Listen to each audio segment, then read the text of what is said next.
세계 기독교 역사를 보게 되면 부흥 운동들이 꽤 많이 있었습니다. 대표적인 것 세 개를 꼽다 보면 오순절 부흥 운동이 가장 중요한 운동이죠. 그 다음에는 미국 교회, 또 이제 전 세계 선교 영향을 주었던 미국의 대부흥 운동, 조나단 에드워드 이외에도 많은 분들이 있었지만 훌륭한 그 주의 일꾼들이 나타나서 부흥 운동을 이끌었었습니다. 우리나라에 있었던 평양 대부흥 운동도 빼놓을 수 없을 것 같습니다. 이런 부흥 운동들의 공통점이 있다면 성령의 큰 역사하심이 있었고, 특별히 성령의 인도하심 가운데 하늘 문을 여는 말씀이 있었습니다. 그러니까 하늘로부터 쏟아지는 것 같은 말씀이 있었고, 바꿔 얘기하면 하나님의 세계의 길을 열어주는 말씀이 있었고, 또 이에 반응하는 사람들이 있었습니다. 우리가 쭉 오늘이 네 번째인데 사도행전 13장 중간 14절 15절부터 시작되고 있는 비시디아 안디옥 선교는 다음과 같은 특징이 있습니다. 사도 바울이 한 지역에서 선교를 해서 열매를 얻었던 것은 비시디아 안디옥 이전에 바보에서도 그런 역사가 있었는데, 비시디아 안디옥에 일어난 역사는 어떤 역사냐면 도시 전체가 반응한 역사입니다. 물론 도시 전체가 예수님을 다 믿은 것 아닌데, 복음이 한 도시에 전체적으로 전달되어져서 한 도시를 뒤흔들었던 그런 반응의 역사였던 것이죠. 여기에 하나님의 말씀의 선포가 있었습니다. 우리가 쭉 살펴봤죠. 그 말씀의 선포 앞에 오늘은 어떤 반응이 있었는가, 그 반응을 통해서 비시디아 안디옥 선교가 마무리되는 과정을 살펴보려고 합니다. 오늘 42절부터 52절까지인데 성경을 잘 피시고요.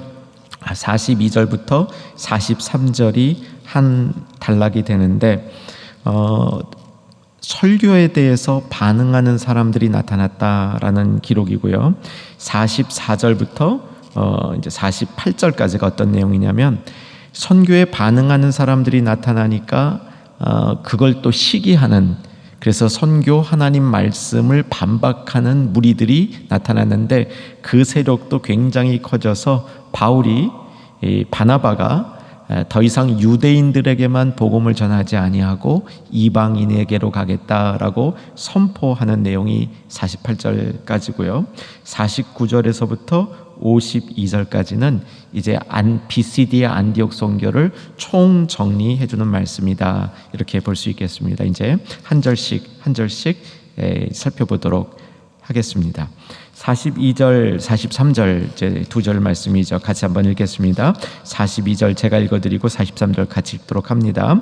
그들이 나갈새 사람들이 청하되 다음 안식일에도 이 말씀을 하라 하더라. 같이 읽습니다.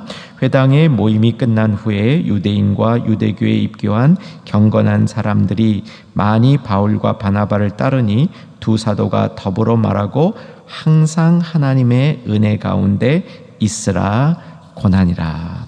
자, 42절을 보면 바울과 바나바가 설교 끝나고 나간 겁니다. 근데 즉각적으로 설교를 들은 사람들이 반응하는 거죠.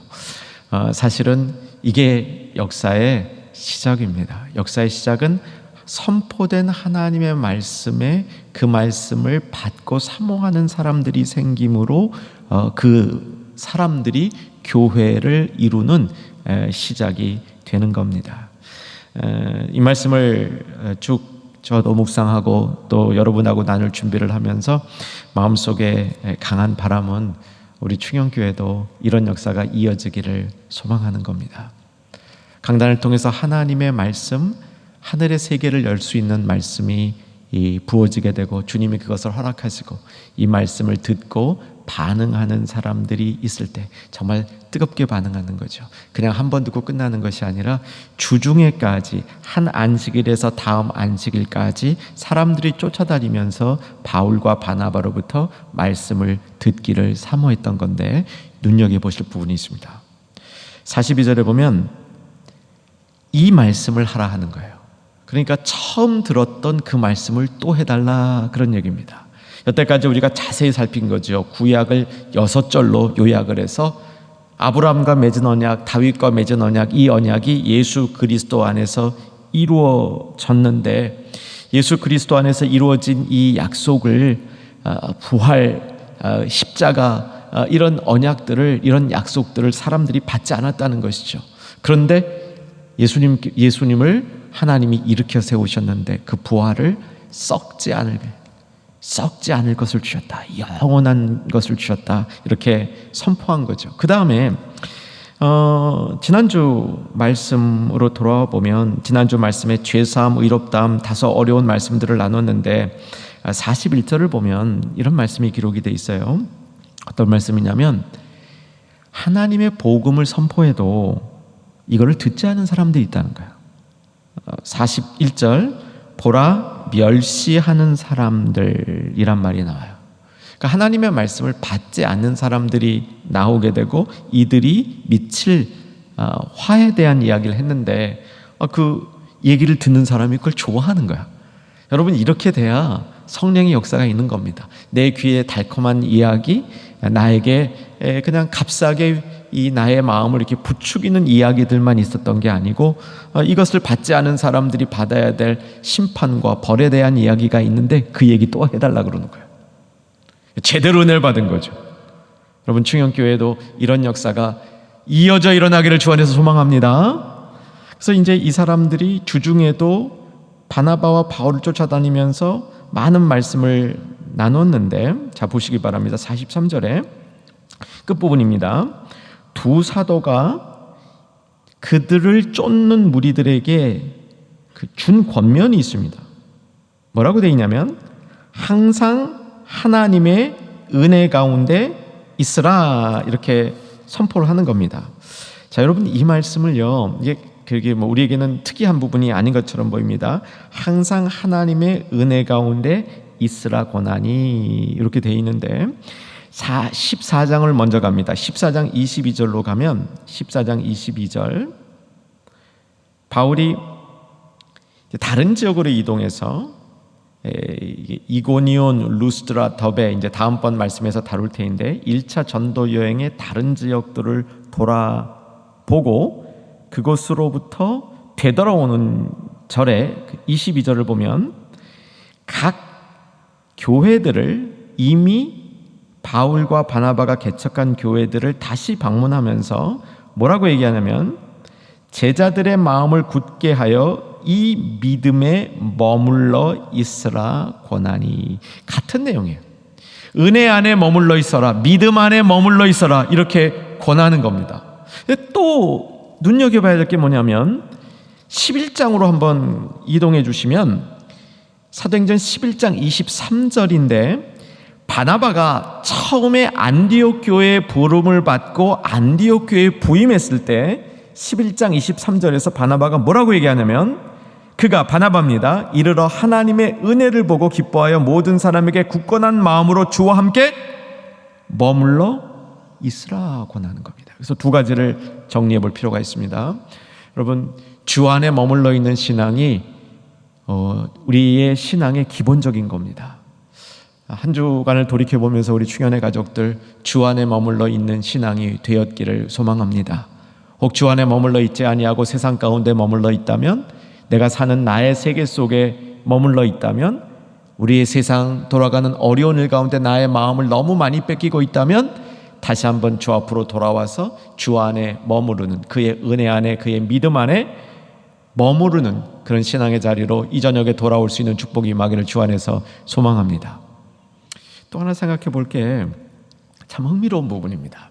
어떤 부분이냐면, 주 안에 머물러 있어라, 은혜 안에 머물러 있어라, 믿음 안에 머물러 있어라, 굳건한 마음으로 머물러 있어라. 이 머물러 있어라라는 이 메시지는 가만 보니까 바울의 전형적인 메시지가 아니고 바나바의 메시지였다는 사실입니다. 저는 이 부분을 이렇게 깨달으면서 옳거니 하는 생각을 해봤습니다.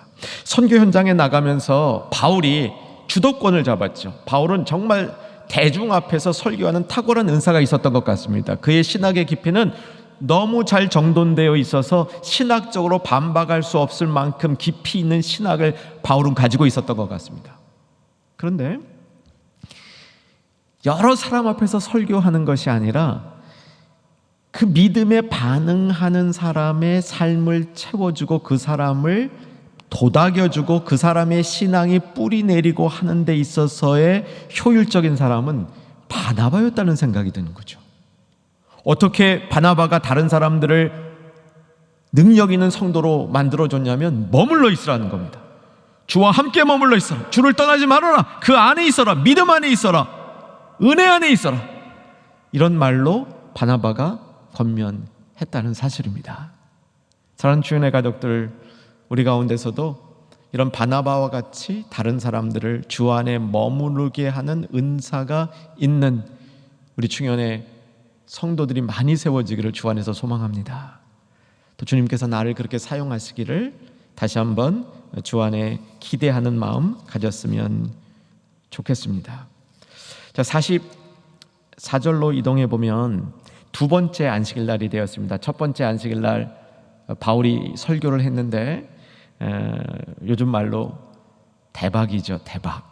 많은 사람들이 그 말씀에 너무 감동이 된 겁니다. 또 듣고 싶었던 거예요. 그래서 그 말씀 우리에게 또 해달라. 그래가지고 모인 인원들이 얼마나 많이 모인지 한번 보시기 바랍니다. 44절. 그 다음 안식일에는 온 시민이 거의 다 하나님의 말씀을 듣고자 하여 모이니 되어 있습니다. 자, 우리 BCD 안디옥 말씀 들을 때 봤던 이제 사진 한 두 장 보겠는데, 첫 번째 사진 보여주시면, 이 사진은 지금 이제 그 BCD 안디옥 그 이제 터에 가면 옛 바울 기념교회가 세워져 있었던 유적입니다. 그러니까 저 큰 자리에 바울을 기념하는 교회가 세워진 거죠. 언제냐면 기독교 공인되었던 중세시대 때. 대단히 큰 규모의 교회가 건립되어 있습니다. 아마 저 바울 기념교회가 이때 온 도시가 다 모였던 이 사건을 기념해서 세워진 그런 교회로 보입니다. 그래서 아주 대단한 규모죠. 그 당시에 이제 모였던 사람이 거의 뭐 온 그 이 도시 사람들이 다 모였다 이렇게 설명을 하니까, 그 다음 그 사진을 보여드리면 사실은 이 사진이 어쩌면 진짜 초대교회 성도들이 모였던 자리가 아닐까 이런 추측을 해보는 겁니다. 사진 내려주시고요. 어쨌든 많은 사람들이 모이는 큰 반응이 있었는데, 여러분 보십시오. 예수님이 이 땅에 오셔서 공생의 사역을 시작했지 않습니까? 가르치셨죠. 천국을 선포했습니다. 가르치시기만 한 게 아니라 병자들을 고치셨습니다. 귀신들을 내몰았습니다. 그러고 나니까 예수님의 그 능력 앞에 많은 사람들이 모이기 시작한 거죠. 여러분, 예수님의 사역을 이렇게 한 그림을 그려야 됩니다. 그런데 거기서 끝난 게 아니고 예수님이 능력을 보이면 보일수록 어떤 일이 일어나냐면 예수님을 반대하는 세력도 커지는 겁니다. 이 반대하는 세력도 집결하는 거예요. 그래서 예수님이 중심이 된 천국의 역사가 일어나면 일어날수록 반대하는 그 반대의 세력도 커지는 겁니다. 이게 그래서 그 충돌이라는 이 갈등이 벌어지게 되어 있는 겁니다. 여러분, 믿음의 세계가 그렇습니다. 성장, 전진, 이것만 있지 않습니다. 꼭 방해가 있고 어려움이 있는 거죠. 그런데 사도행전이 보여주고 있는 이 교훈은 뭐냐면, 그럼에도 불구하고 복음을 막을 힘이 없다는 겁니다. 복음의 전진을 중단시킬 힘이 없다. 이것이 사도행전이 말하고 있는 바지요. 이것은 예수님의 사역에서 비롯되는 겁니다. 이건 큰 원리인 거죠. 하나님의 나라가 점점 강성해질수록 세상의 반대가 커지는데, 그럼에도 불구하고 하나님의 나라는 그것을 뚫고 나아간다는 겁니다. 저와 여러분의 신앙 인생을 통해서 충영교회의 이런 미래를 위해서 이런 성경적인 진리들이 재확인되는 역사가 일어날 수 있기를 기대합니다. 다시 한번 이제 말씀의 세계 속으로 돌아와 보면 45절에 유대인들이 많이 모여있는 무리를 보고 시기가 가득하여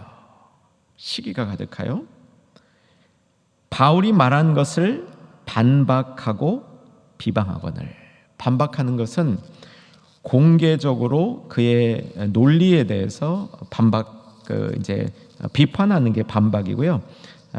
여기 그 다음 비방이라는 건 뭐냐면 개인적인 일을 들추어서 험담하는 겁니다. 우리들 하는 거예요. 저와 여러분도 이제 가끔씩 혹은 자주 하는 거죠. 이 말은 마음에 안 드는 사람이 있으면 반박하고 비방하죠. 비방할 때 보면 그 사람이 다 마음에 안 드는 거예요. 마음에 안 드는 얘기도 하는 겁니다. 어떤 목사님이 그 자신의 경험을 나누는데, 참여 목회를 해서 막 어려운 때는 사람들이 그랬대요. 저 목사님은 왜 목소리가 저래? 왜 생긴 게 저래? 그랬는데 이제 목회를 하면서 많은 분들이 호응을 하다 보니면, 우리 목사님은 목소리도 안 좋은데 참 은혜롭게 들려. 참 우리 목사님이 참 미남은 아닌데 그래도 참 이게 정이 있게 생겼어. 그렇다는 거죠. 이 사람이 마음에 안 들면요, 그 사람에 대해서 비판을 할 때 온갖 거 다 해요. 개인적인 것까지 드러난 거예요. 왜 저렇게 사투리를 써? 이런 것부터 시작해가지고 그런 개인적인 면까지 다 끌어내가지고 바울을 비판했는데, 아마도 여러분 들어보신 분 있으시겠지만, 고린도 전후서를 중심으로 보면 바울이요, 우리가 생각하기에는 바울이 굉장히 탁월한 설교자잖아요. 저는 그렇게 믿습니다. 바울이 영적인 힘에 있어서는 굉장한 설교자인데, 바울이 구사하는 언어는 그렇게 훌륭한 언어가 아니었다는 겁니다. 바꿔 얘기하면 바울이 사용하고 있는 이 헬라어는 아주 탁월한 헬라어가 아니었다는 거예요. 이제 보통 이 헬라어를 잘 쓰는 사람들은 그 고전에 나오는 얘기들을 많이 사용하는 겁니다. 그러니까 이 중국에 가보면 중국 사람 중에 진짜 중국어를 잘하는 사람들은요, 그 중국어 문장 안에 사자성어가 막 섞여 나온대요. 이 사자성어의 내용을 알아야만 그 사람이 하는 얘기를 이해하는 거예요. 그렇죠? 근데 이 사자성어의 내용을 못 알아들으면 상대방이 하는 얘기를 못 알아듣는 겁니다.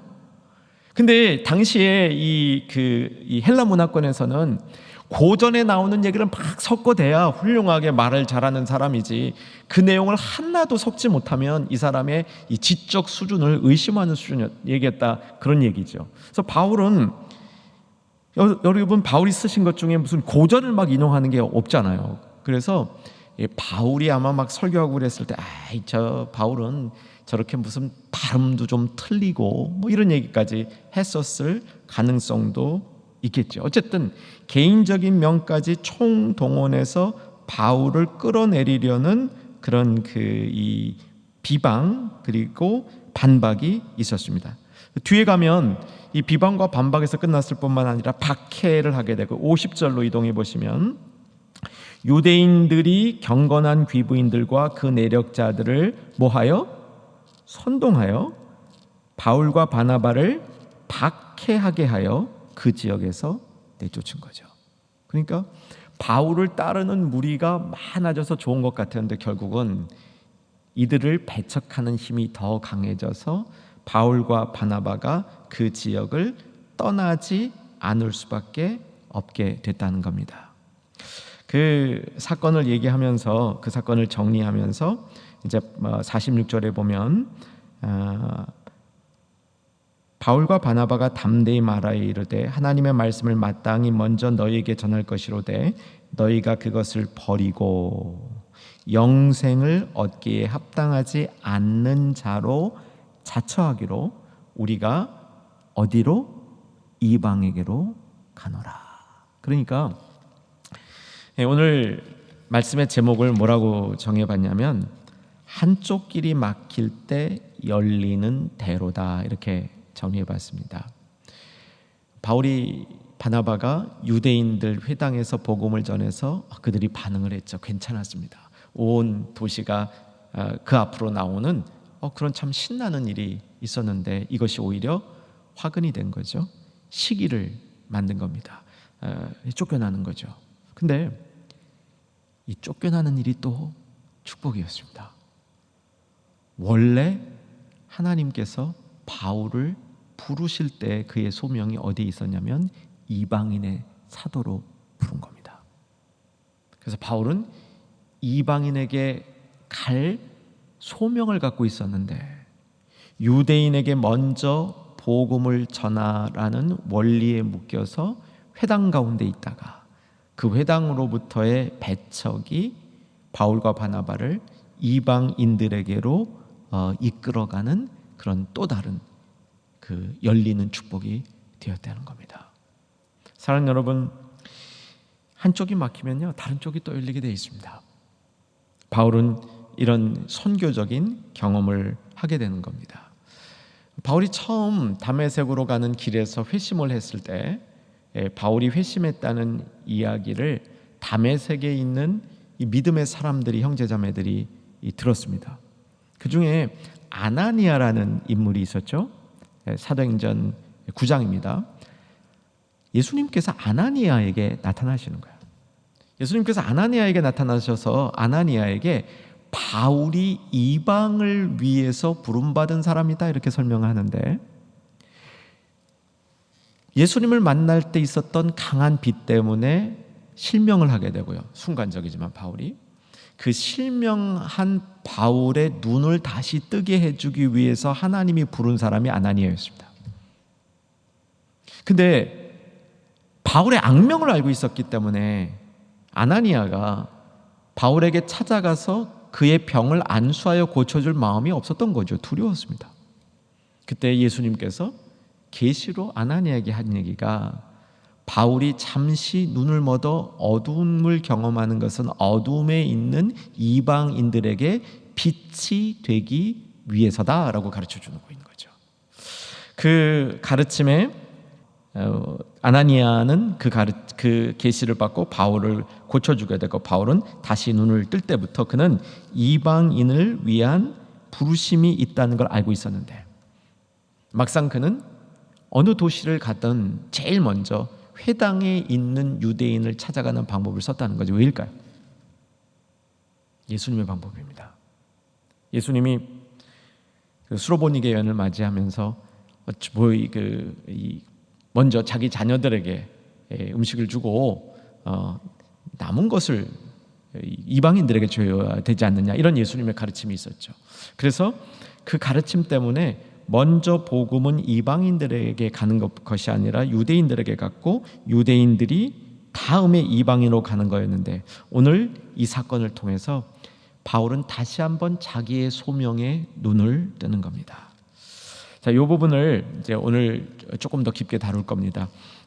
쉽지는 않지만 우리 사랑하는 충현의 가족들, 또 다시 한번 말씀의 깊은 세계로 들어가면 쉽지 않은 말씀이 열리면서 우리들에게 또 특별한 은혜가 임하게 될 줄 압니다. 자, 사도행전 1장 8절을 보십시다. 다 암송하지만 그래도 한번 자막으로 보면서 또박또박 읽으십시다. 사도행전 1장 8절 띄워주시기 바랍니다.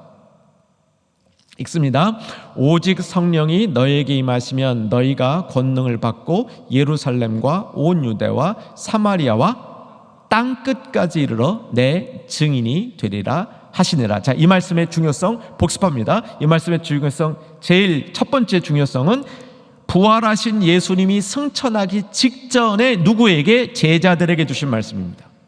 그러니까 예수님이 지상사역의 맨 마지막으로 선포하신 말씀이다. 무척 중요하죠. 그래서 예수님이 마지막으로 주신 이 말씀, 땅끝까지 이르러 내 증인이 되리라, 이 말씀이 사도행전 전체를 풀어주는 대표적인 이 문과 같은 구절이다. 꼭 기억하셔야 되는 거죠.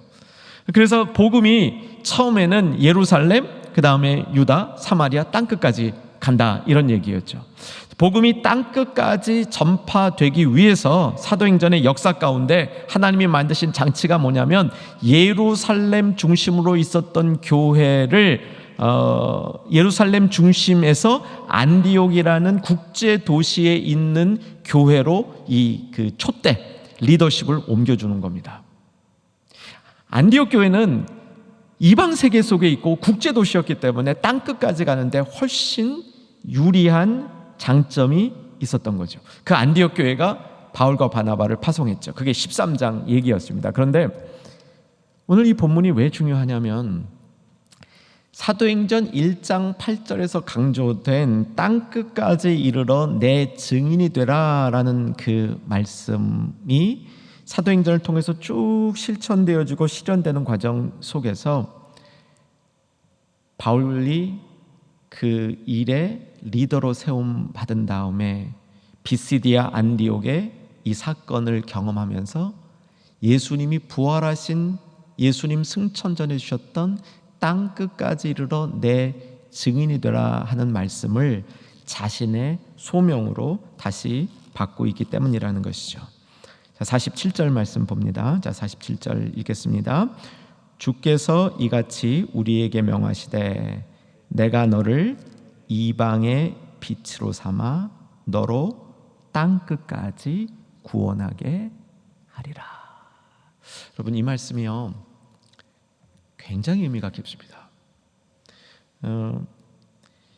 종말이라는 마지막이라는 이 성경의 가르침은 두 개의 중요한 교훈이 축을 이루고 있습니다. 하나는 마지막은요 심판의 시간입니다. 또 마지막은 회복의 시간입니다.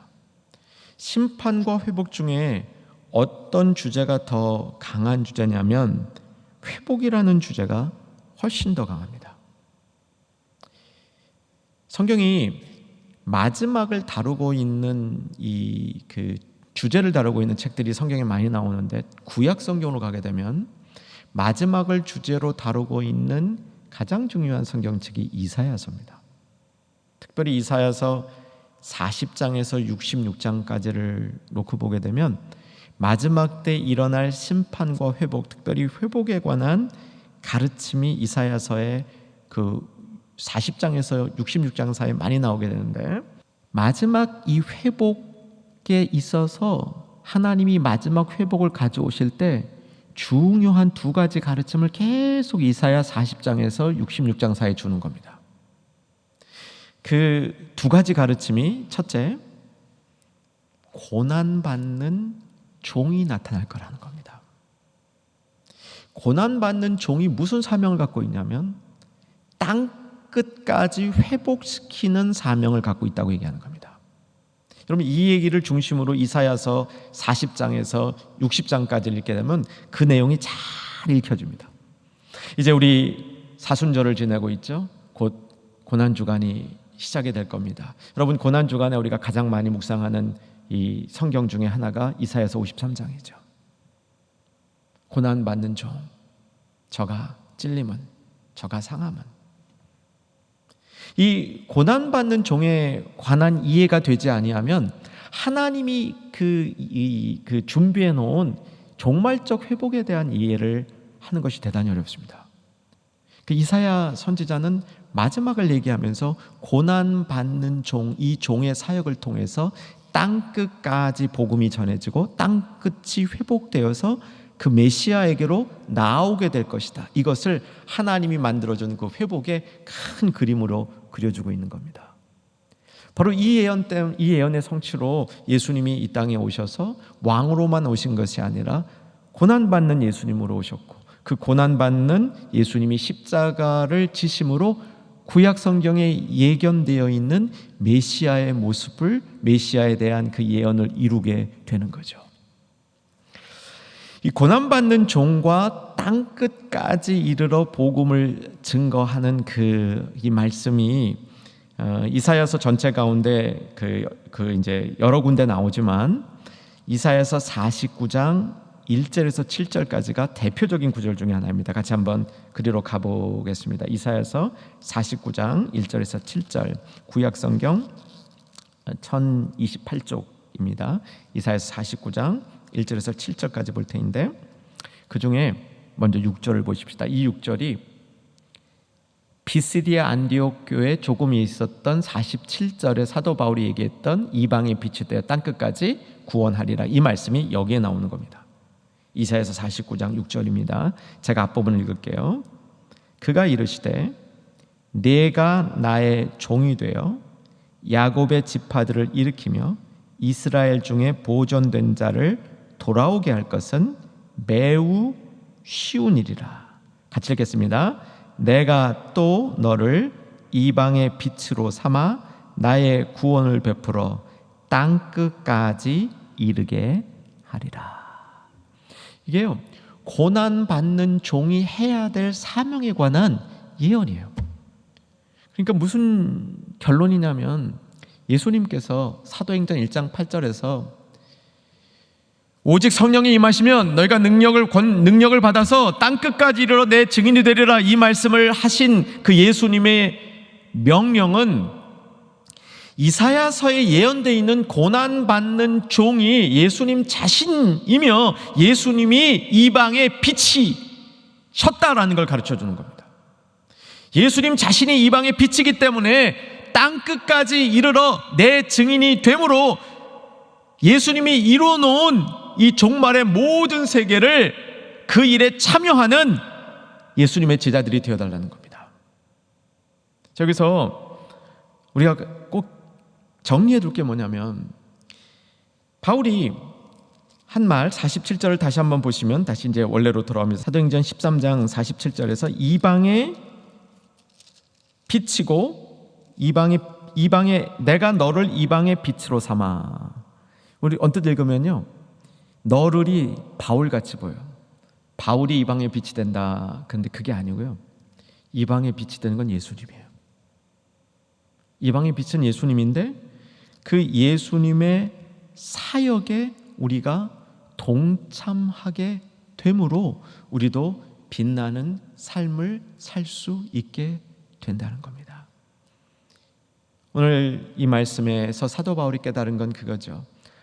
구약의 이사야서에 예언되어 있는 그 예수님, 이방의 빛, 이방의 빛이 되는 그 예수님, 그 예수님의 명령을 내가 따를 때 이방 세계의 빛을 전할 뿐만 아니라 나도 빛을 발하는 삶을 살 수 있게 되리라라는 말씀을 선포하게 되는 겁니다.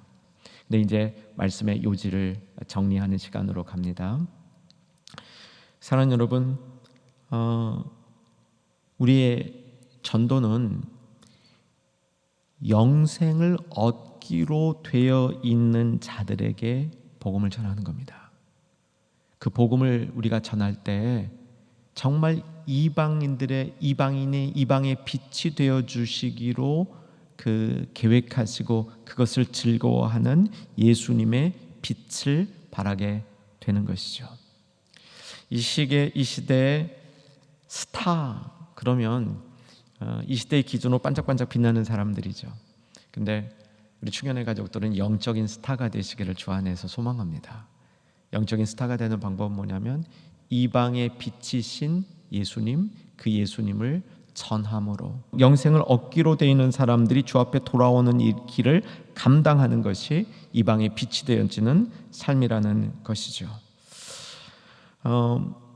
제가 그 복음을 전하고 그 주의 뜻을 전하는 그 일 가운데 경험한 것이 한 가지 있었는데, LA에서 목회를 처음 할 때 경험이었습니다. 어떤 젊은 그 형제가 와서 자신의 아버지에게 좀 전도를 해달라는 겁니다. 자신의 아버지가 예수님의 말씀을 듣기를 소망하는 거였죠. 이분 자체가 믿은 지 얼마 안 된 그 형제였는데, 제가 이 형제의 이야기를 들으면서 바로 가서 복음을 좀 전하고 싶다라는 마음이 들었습니다. 그래서 그 형제와 함께 아버지를 만나러 가는데, 아버지는 이제 얼마 인생이 남지 않은 그런 단계였습니다. 그래서 하나님의 말씀을 간단히 전했는데, 이 아버님이 저한테 어떤 반응을 보이시냐면, 왜 이제야 이런 얘기를 해주는 겁니까? 정말 듣고 싶었습니다. 그런 반응을 하는 거죠. 저는 그때 저의 짧은 목회 경험 가운데 하나님이 영생을 얻도록 준비해 놓은 사람들이 있는 거구나. 오늘 BCD 안디옥 선교를 놓고 보면서 이 전체 틀을 이루는 게 있는 게 뭐냐면 46절에서 볼 때 46절에 보면 바울과 바나바의 전도를 거부하는 사람들이 있었는데, 이들을 뭐라고 얘기하냐면 영생을 얻기에 합당하지 않은 자라고 얘기합니다. 그런데 48절에 보면 이방인들이 복음을 받으면서 예수 그리스도의 빛을 받으면서 뭐라고 얘기하냐면 이들은 영생을 얻기로 작정된 자들이라 얘기하는 겁니다. 사실 땅끝까지 이르러 우리가 복음의 증인이 되지만 내가 무슨 일을 하는 게 아니라는 겁니다. 하나님이 영생을 주시기로 작정한 그 사람들을 만나고 그들에게 참 빛이 되신 예수 그리스도를 전하는 것이다. 이렇게 우리의 선교를 정리하면 좋을 것 같습니다. 이 세상 안에는 복음을 듣기를 원하는 사람들이 많이 있다는 것이죠. 그런데 그 경험을 한 지 얼마 뒤에 저로서는 지금도 후회가 되는 경험을 하나 했습니다. 비슷한 일이었는데요. 좀 우리 부모님께 예수님을 전해달라는 자녀의 간곡한 부탁이 있었습니다. 근데 그때 제가 무슨 마음이 있었는지 바로 달려가고 싶은 마음이 안 들었어요. 그래서 차일피일 며칠을 미뤘는데 이 부모님이 심한 우울증을 앓으시다가 자살을 해버리신 거예요. 기회를 놓친 거죠. 참 두고두고 마음에 이 부담이 있었습니다. 하나님께서 우리에게 영생을 얻기로 하신 분들을 붙여주는 겁니다. 영생을 얻기로 적정되어 있는 사람들은 그 사람들의 수가 정해져 있는데 내가 그들에게 복음을 전하든 안 전하든 그들은 주님 품으로 돌아오도록 되어 있는데 우리는 누가 영생을 얻기로 작정된 자인지 모르기 때문에 우리에게 열어주시는 그 길을 따라서 복음을 더 열심히 전하는 삶 가운데 나아가야 하는 줄로 믿으시기 바랍니다. 이방에 빛이 되어주신 예수님, 그 참빛을 우리가 따라서 이 어려운 시기 가운데 선교가 많이 막히고 있습니다. 이 시기 가운데 다시 한번 우리를 부르신 소명들을 생각하면서 복음의 끊임없는 전진을 위하여 쓰임받는 중연의 복된 가족들 되기를 주의 이름으로 축원합니다.